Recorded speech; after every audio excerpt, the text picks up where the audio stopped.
One more thing to install before we get coding, and that's Postman. So what Postman does is basically it allows you to grab your requests and see them. So you're able to make requests, so get, post, request, and you're able to see the response there. Also able to enter in some parameters and a whole bunch of really neat things. And this is a very useful tool. You can go to their website. So they have a website over here. You can download the app. You can use the app, or you can use an extension in Chrome. So either one you can get using, and this is a really helpful tool. So I'll show you a little bit about it. And now that you've got your JSON server up and running, this is a great resource to have within your browser or to either have downloaded as an app. You can really make use of this thing.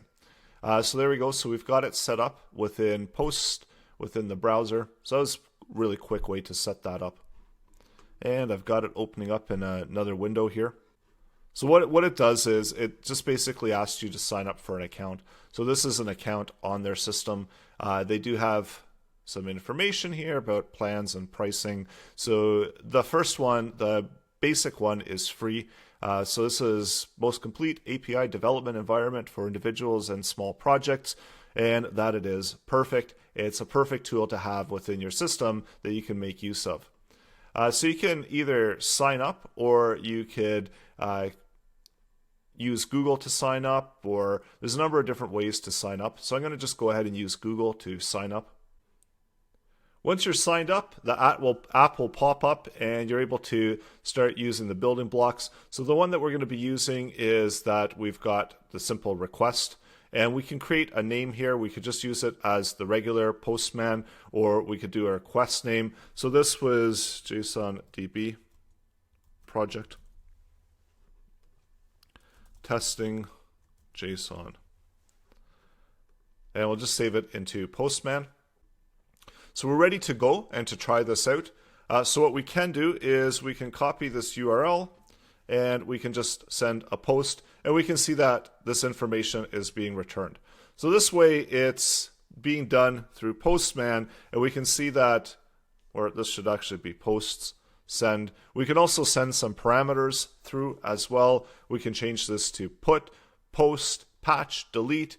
There's a lot of options here that we can do, and we're going to be looking at these later on as we go through the course. So this was just a really quick, useful tool that you can use to try out and just make sure that your requests are actually being sent, and you can see what happens, what's being returned back. There's also ability to just simply preview it. So just as the code is, you can make it pretty. So this is the readable format of JSON. There's raw. So this is essentially what's being output here as well. So there's a number of options here so you can better see what's being returned. If you're getting XML, you can take a look at that, text, auto, and so on. There's some options here as well. And you've got header information, so you see what's actually being sent within the head. And this is also useful information whenever you're testing, or if you're having some problems connecting to an API, then you can use this type of tool and dig down deep and to find out what's actually going on, so you don't always have to update the code. You can try it out here directly within this interface. And this, again, this is going to be a really useful tool. You don't have to, of course, but if you are interested in these really useful tools, this is definitely highly recommended. So it's at getpostman.com, and as we saw, they do have a Chrome extension as well. And it has a lot of users, almost 4 million users. So check it out. So next lesson, yes, we are going to get into the coding and we're start building out our application. So that's coming up.